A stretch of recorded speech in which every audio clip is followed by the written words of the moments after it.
we take it as negative. When people say it to us, like, you need to do that, or even if they try to be pleasant, you should do this, or we instantly put up a wall. We don't want to hear it because we've been told it for so long that we either try to make it like we don't care, or, you know what, I don't care. I got the confidence. I'll do what I want to do. Because I had that attitude. I look good enough, and I've said this 100 times. If this man over here don't like me because I'm heavy, I can find 10 more over there that will. And that's been true throughout my whole life. I've never had a problem with it. We don't want to hear it. We get tired of it, especially when we feel like we've tried to make the attempt and we backslide constantly. Because look at me now. I still have backslide constantly. I know I need it, but I want that food. I want that. I don't want to hear what they're telling me. I don't care about them looking at me sideways. I don't care. We don't want to listen to it. You have to listen to it. You have to find a way to get around it in your own self. Have I got there? No.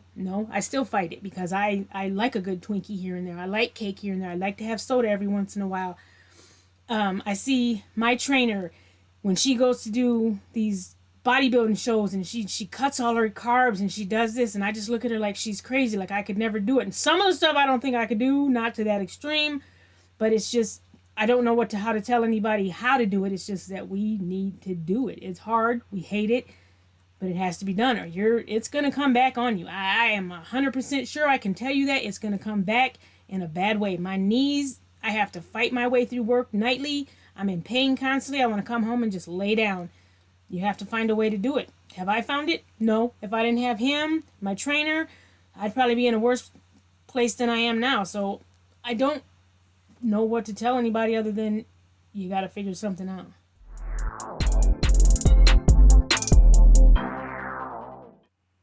Hi, this is Julien Stoutt, licensed personal trainer, licensed PE teacher, and world record powerlifter, here to use mindset, encouragement, accountability, and nutrition to help you be the best you.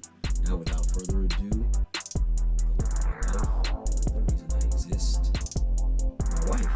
She's right here. Say hello to the world, babe. Hello. The reason why, first of all, my wife is going to be on quite a few more of my videos from here on out.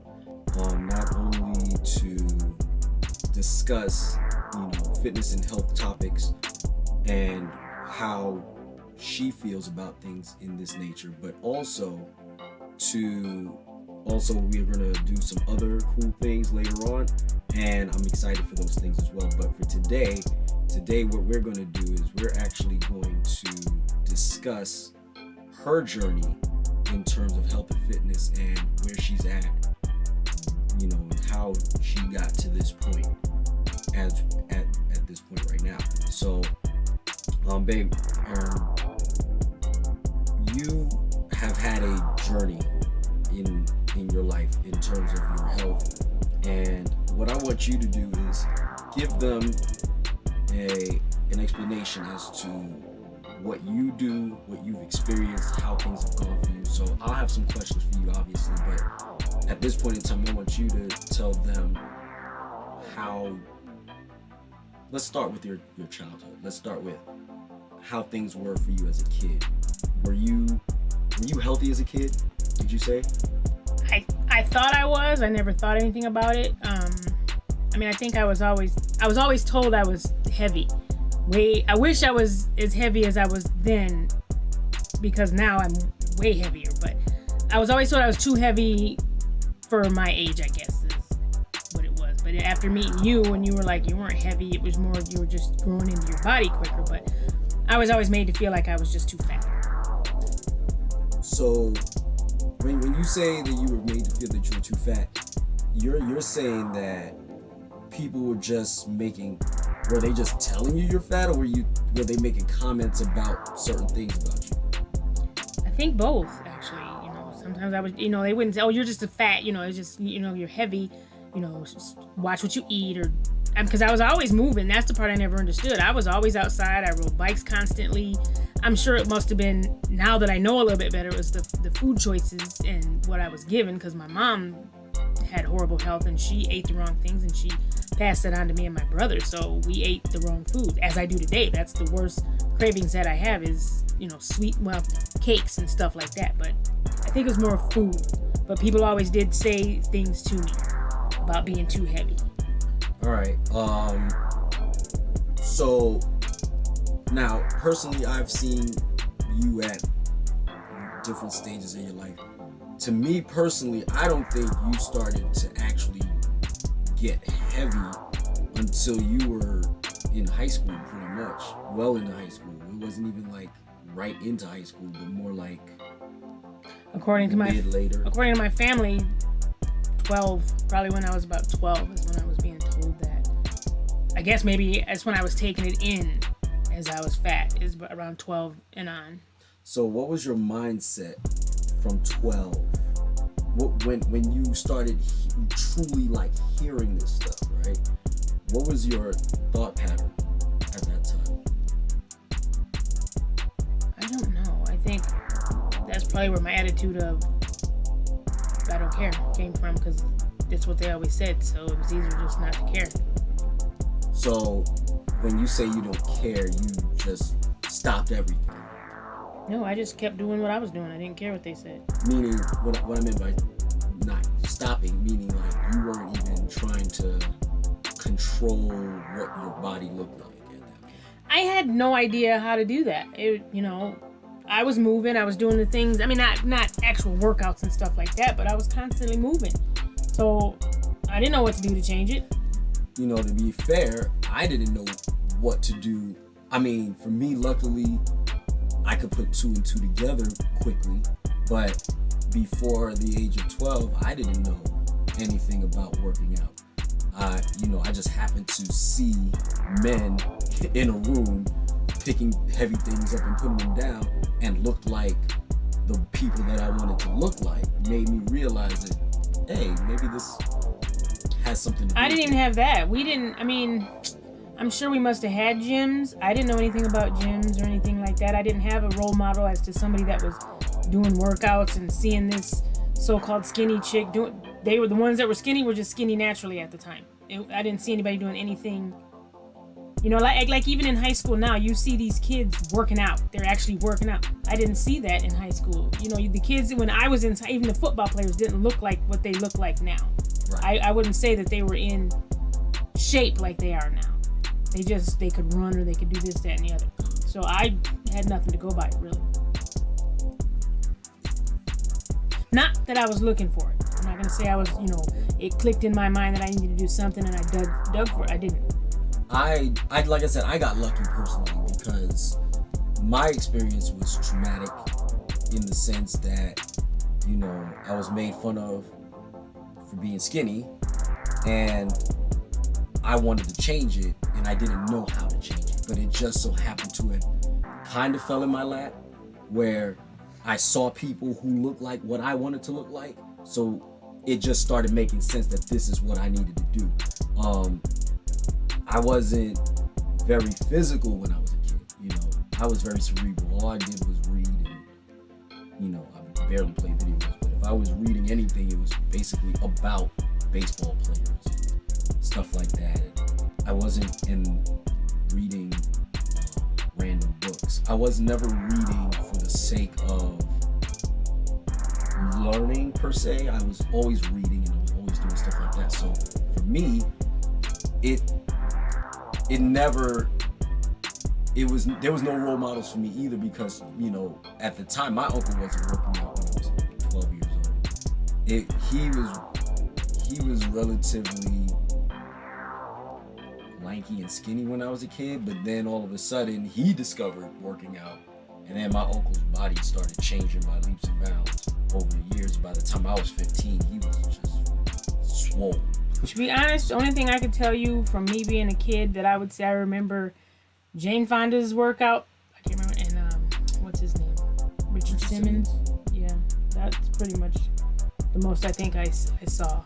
And maybe mom tried a couple of those that I could say, but did she try them with you, or did you just? I think she might have made me do it once or twice, but she never followed through. So, and I've always hated it, so I didn't push for it. So no, that's pretty much all I had to go by. All right, so now let's jump right at high school, at the end of high school, so to speak. From high school up until we met, actually. What was... That's a long time. I know. What was your health life like? I never really had an issue with my health. I didn't have the issues I have now. They all kind of compounded. I mean, it may not have been all of a sudden, but in the length of time, it would still kind of seem like an all of a sudden kind of thing. I didn't really have any issues that I was aware of. I mean, I never was, let's go take a hike kind of thing. I never did that kind of stuff, but I didn't really have a problem with my health until really my knees. And I was with you when that happened. But I mean, I'm talking about like food choices, lifestyles, all of that stuff. What was that like? Because I mean, I didn't think about it. We just cooked what we wanted. We just lived. So, yeah. For me, I personally was like, I could eat what I want. I'm skinny, or I was lean, so I could do what I want. Ironically, for me, I didn't really start watching I really didn't start watching what I eat until about 2015. Because for me, I was always trying to gain weight, trying to get bigger. And when I finally achieved it, I didn't like it. It was like, oh man, I can't run anymore. Oh man, I can't do anything like that anymore. I feel it's just too much. And then when the doctors was telling me that I was, getting ready to become pre-diabetic if I didn't stop, I quickly changed course and got back down to what I am now. Actually, I'm lighter than I was even then. But nobody was telling you anything about stop, change direction. You need to change. You need to lose weight. You need to do this. You need to do that. They might have mentioned it like if I went to a doctor's office. Nobody made it like it was, an extreme thing. Like you got to do this or this is going to happen. I think you were the first person that ever said anything like that to me. No, I mean, yes, definitely. Like when I got weighed while my ex-husband was in the military, and they said I needed to be at 129 pounds. I think I was more than that at 12, but I wasn't, like bulgy fat or anything like that. I don't think I'll ever be able to weigh 129 pounds, but that was it. And then that was according to their scale. I thought, I'm not gonna run in the military. I'm not, going to war or anything like that. So I never really paid attention. So, first of all, the truth is, America, I've done the numbers on her, and this was years ago, and I turned around and I told her her goal weight was about 155 to 160 pounds. There's no way that she could ever be 129. Her body type doesn't dictate that. And this is one of the things that I wish was out there back then. Yeah, I understand we're Monday morning quarterbacking about stuff like this. But now that we do know what's going on, you cannot just simply throw random numbers out there because that's what you think is the right thing. You have to do the hard, diligent work to figure out where these people belong, so that way when you make a statement about someone's health, you can't just simply go, oh yeah, you're supposed to be 185 pounds at 5'7" if you're a female. You're overweight at that point. That might be for some women, but that might be for like Kate Beckinsale or something. But for you and Kate Beckinsale are about the same height, and you and her are never going to be in the same body. That doesn't mean that you can't be the best version of you. It just means that what you look like at your best and what she looks like at her best are two different things. Not one better than the other. Yeah, that's what it seemed like they, because of age, sex, and height, they put it at we should all be at 129 pounds. And that's bull. That's complete. And I don't even know if they had age in that, honestly. No, I don't think they might have, but I don't know. But yeah, it's your height divided by your weight is what it is. Right? So now,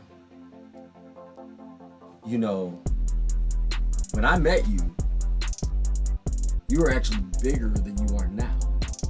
Yeah, I just realized that recently. And, a lot of people would like to believe that I'm just some, what you call it, fat shamer or, what's the word I'm looking for? fat phobia person, a fat phobic person. And the irony of it all is this is my shut the fuck up moment, because my wife has been big for 21 years and I'm happily married. But the thing is that before I got educated, I didn't know that obesity could. So, full disclosure, if you are Caribbean or Caribbean descent, our women have meat on their bones. They're not skinny women. I mean, some of them could be, and then the irony of it all is they tell the skinny people to get bigger, right? And in truth, I've seen large people move, dance, jump up and down, all kinds of stuff, and move with the level of agility that you wouldn't think anything was wrong. And so when I first met you, I wasn't educated in all this stuff, not to the degree I am now. I knew things. I knew how to work out. I knew how to exercise. I could run. I could jump. I could do whatever the hell I wanted to do. But in terms of like knowing the sciences behind it all, I had no clue when I met my wife. And when I met you, I was attracted to you. I'm still attracted to you. The problem was, once I started getting educated and I started putting the dots together, seeing where my grandmother was and seeing the issues that she was going through. And ironically, she passed away 3 years after I started college. I started college in 2005 and she passed away in 2008. And when I started to connect those dots and started seeing the things that I was seeing, I began to start seeing the future for even you. And I didn't want that for you. So I was fighting like mad now to get you to start changing certain behaviors and habits that you used to have. One of them being personally that, I would like to bring up is soda. Oh yeah. So I could kill some soda. She used to kill like 2 liters a day, and we used to have these, those 64-ounce cups in the house. And we used to fill them up. Both of us, actually. Yeah, I used to kill some soda. And when I realized that, I figured that soda was the new cigarette. As a matter of fact, that's what I said to you. Soda was the new cigarette. I still crave soda sometimes. Certain ones, certain kinds. Don't get me wrong, I have mine sometimes. And when I say sometimes, very rarely. But soda was the new cigarette. And I was like, oh no, we gotta stop this. And then ironically, so remember when I tried to get you to drink diet soda? It was my life's goal to find good tasting diet soda. And then what happened? You told me diet soda was gonna kill me. Yeah. Yeah, I as crushed as you were, you can't imagine how crushed I was to know that you're not gonna do any much better on it. I was upset. Because I hated diet soda. So when I found out I was a diabetic, I wanted to find the best tasting diet soda and go that route. We had Squirt. What else do we have? We had the Diet Squirt. We had A&W. It was Mug. No, it was Diet Mug. It was the root beer. I remember that. Sparks, It was Mug. Those two are okay. A&W. And then we didn't like A&W. But then it was one more that you used to get Diet Dr. Pepper. Diet Dr. Pepper's pretty good. And actually a couple of other ones. And we were locked in. We were locked in. And I was like, and then you pulled that out. And then I pulled it out, but then ironically, it's what killed my grandmother. Oh, and she drank Tab. She drank Tab. You couldn't get me to drink that if you paid me. But she used to drink it. Put disclosures on here because we're naming all the sodas.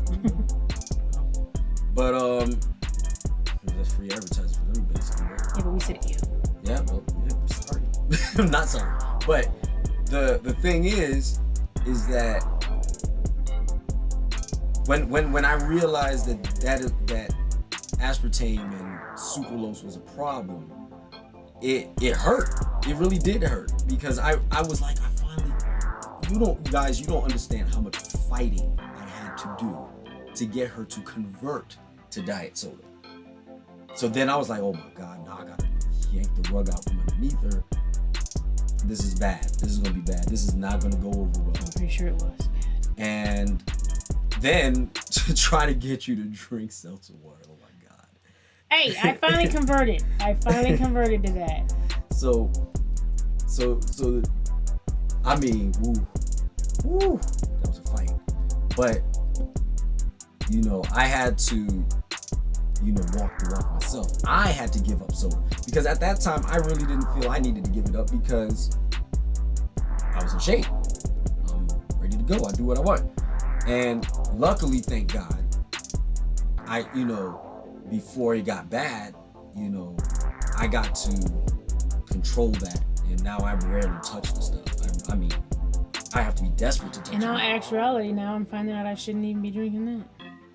Drinking what? The seltzer water. But that's for a total different issue. Okay, so now, remember when,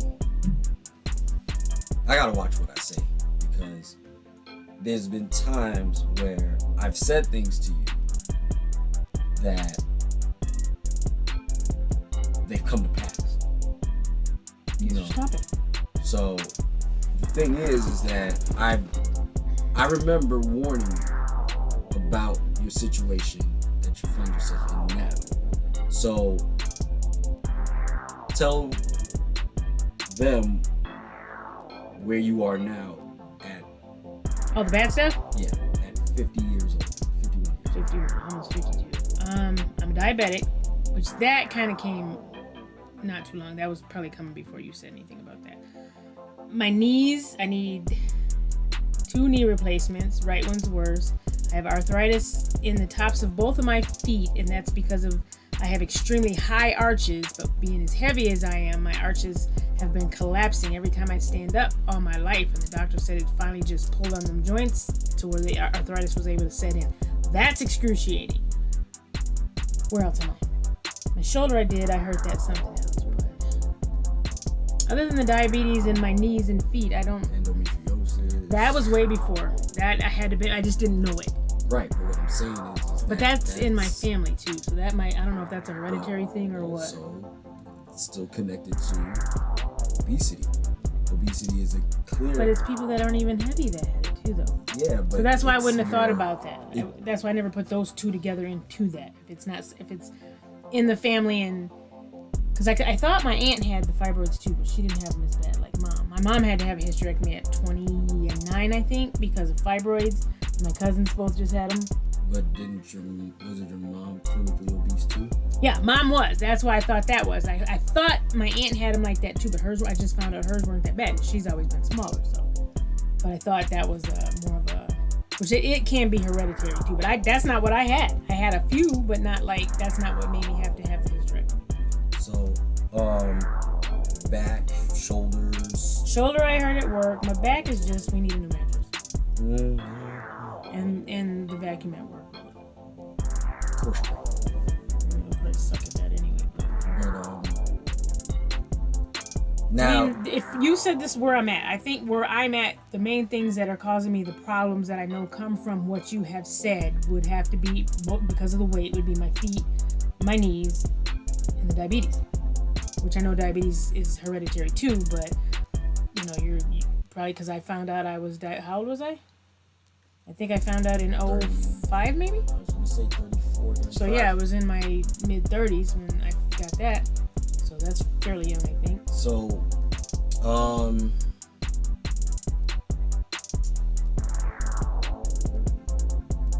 knowing what you know now, especially with the things that I've told you,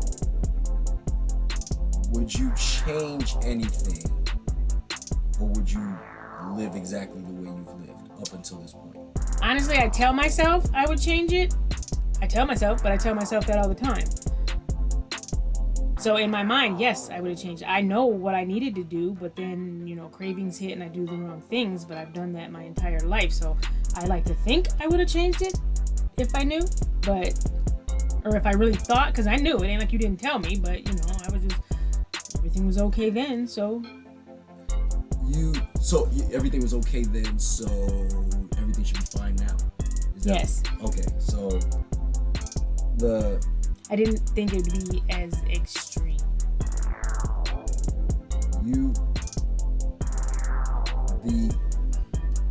The one of the things that I pointed out to you was I knew that you weren't supposed to be as big as you are is because of your joints and the size of your feet. Well, you can see that like in my wrist. It's small. So I knew that your physicality wasn't meant to deal with all of that.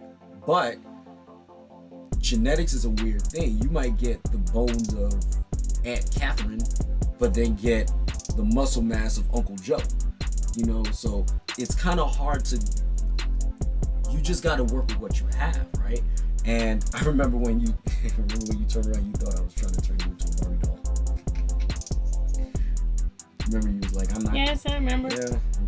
Remember what I said to you? I turned around and said, "If I wanted a Barbie doll, I wouldn't have been with you."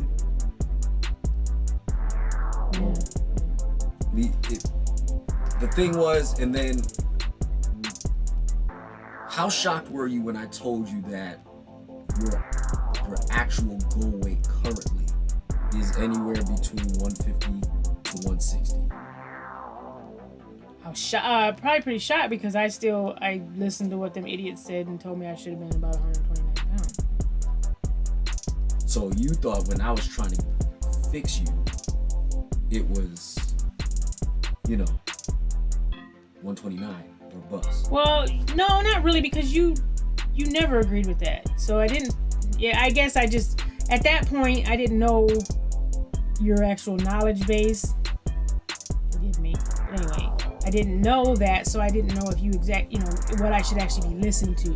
For you to sit there and say I should have been, my goal weight would have been something in the 155 to 160. And come on, that's not what they're saying. But obviously they were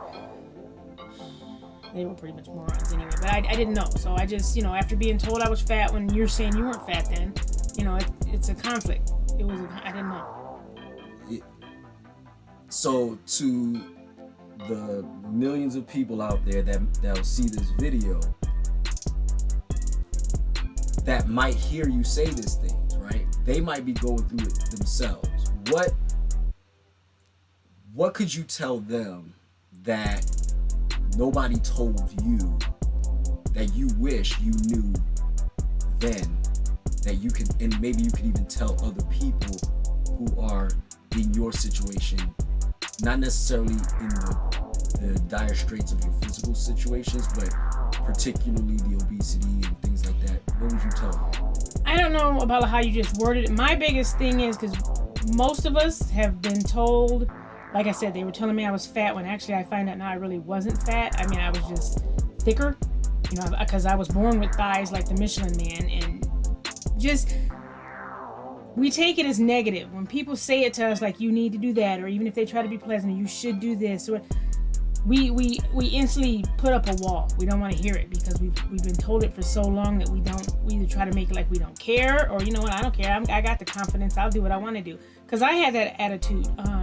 I look good enough, and I've said this 100 times. If this man over here don't like me because I'm heavy, I can find 10 more over there that will. And that's been true throughout my whole life. I've never had a problem with it. We don't want to hear it. We get tired of it, especially when we feel like we've tried to make the attempt and we backslide constantly. Because look at me now. I still have backslide constantly. I know I need it, but I want that food. I want that. I don't want to hear what they're telling me. I don't care about them looking at me sideways. I don't care. We don't want to listen to it.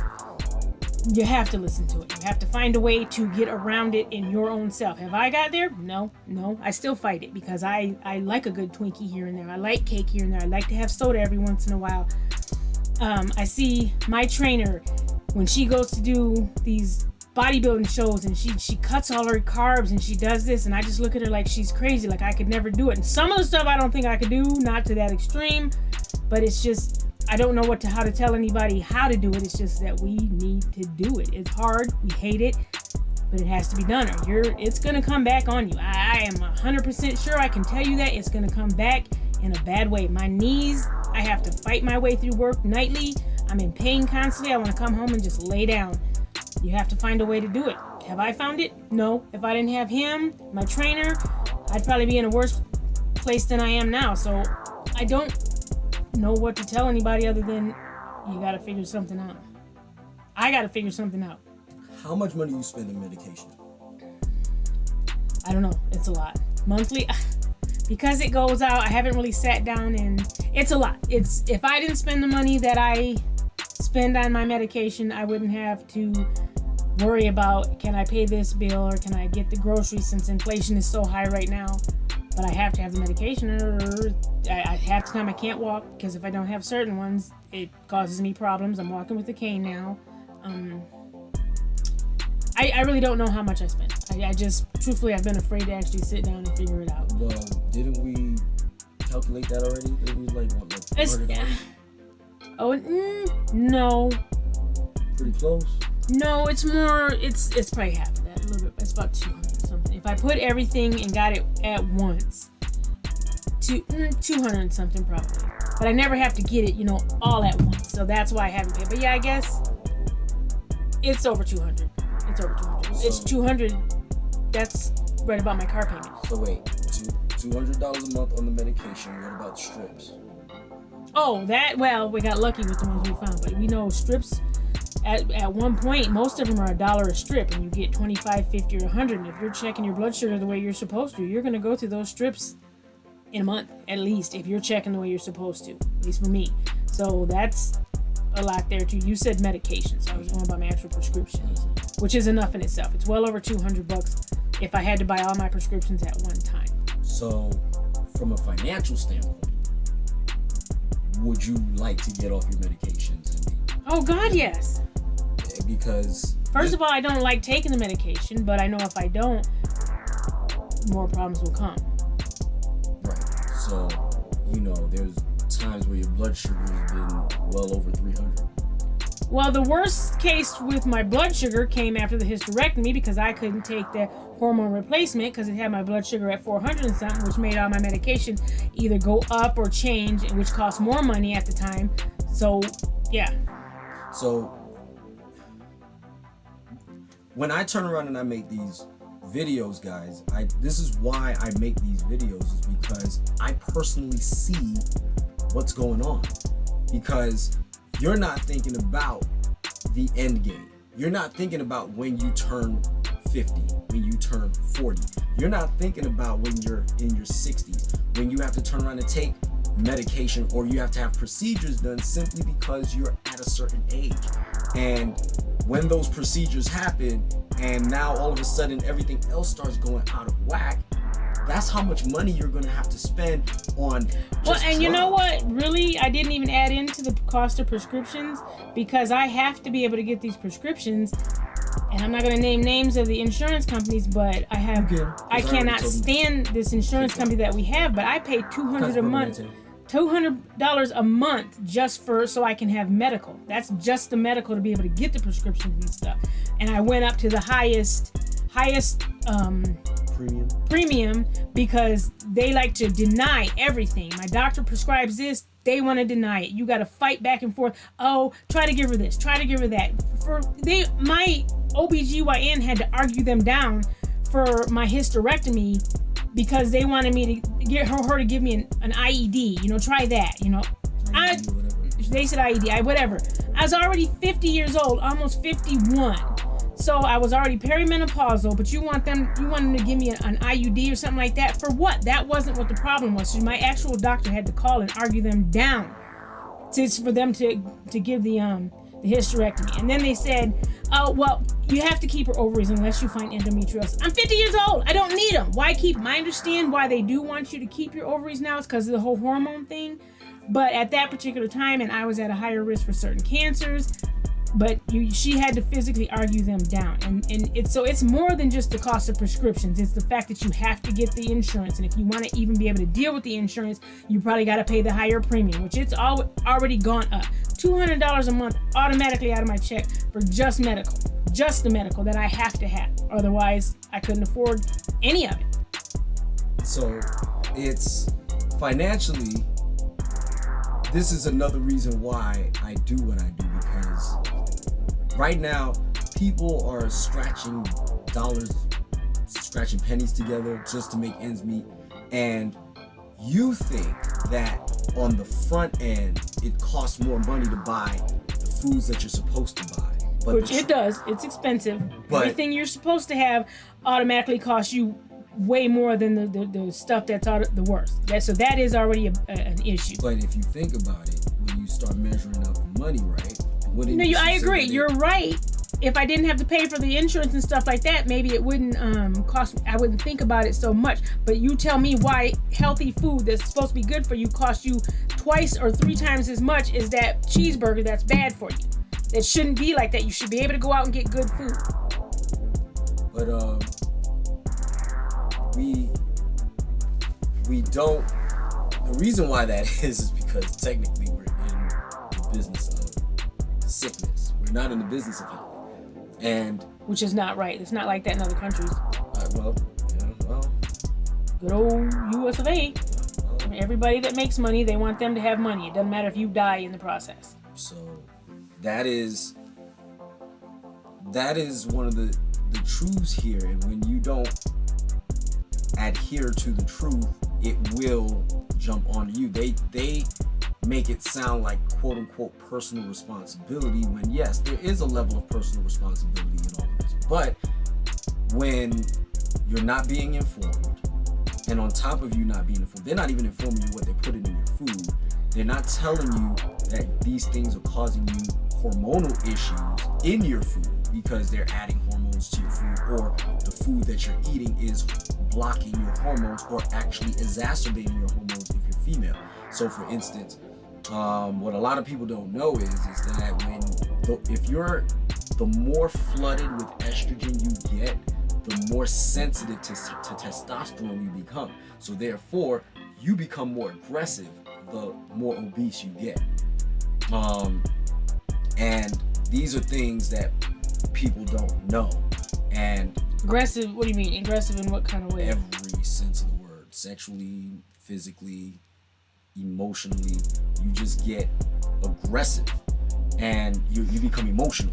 So when people are turning around and saying they're bipolar, chances are the only reason why they're bipolar is because their body fat percentage is too high, they're estrogenic, and their testosterone is expressing itself more, causing them to have, random mood swings, because testosterone makes you have mood swings. So for those of y'all who are in hormonal therapy as men or as transgender people, if you ever notice that you're more aggressive than you typically tend to be, chances are it's because your testosterone levels are higher or elevated beyond what you're normally supposed to have for yourself, meaning what your body was accustomed to creating. So if you find yourself in that position, chances are check your hormones, right? So, but these things are things that people don't think about, but when we get down to the nitty gritty of it all, it is what it is. So we have to be mindful and be diligent in educating ourselves in knowing what it is that we need to do, so that way when we are about to make a decision, we are making an informed decision. Not saying that you can't have a cheeseburger, not saying you shouldn't have a Twinkie ever. I mean, you shouldn't at this point because your blood sugar is spiked, but in terms of just living life, you should be able to have one. But when it's a Twinkie for a snack, McDonald's for dinner, a glass of wine when you get home because you're tired and you want to relax, those things start adding up. And that's why we get into stuff that we get into. So I'm trying to get people to make more conscientious decisions as to what it is that they're doing. But I appreciate you coming on, first of all, in general, but I appreciate you coming on and telling your side of the life that you lived and the life that we've lived, so that way people can understand that what I do is real. This is not for show, this is not for play. I mean, there is some entertainment value in all of this, but at the same time, I'm telling you the God's honest truth when I turn around and I put these things out there. So thank you. I appreciate you. And guys, if you do like what you heard, or if you have any comments, feel free to comment below. Don't forget to like, subscribe, share, follow me on Facebook, Instagram, and on YouTube. Follow us on Facebook, Instagram, and on YouTube. Have a nice day.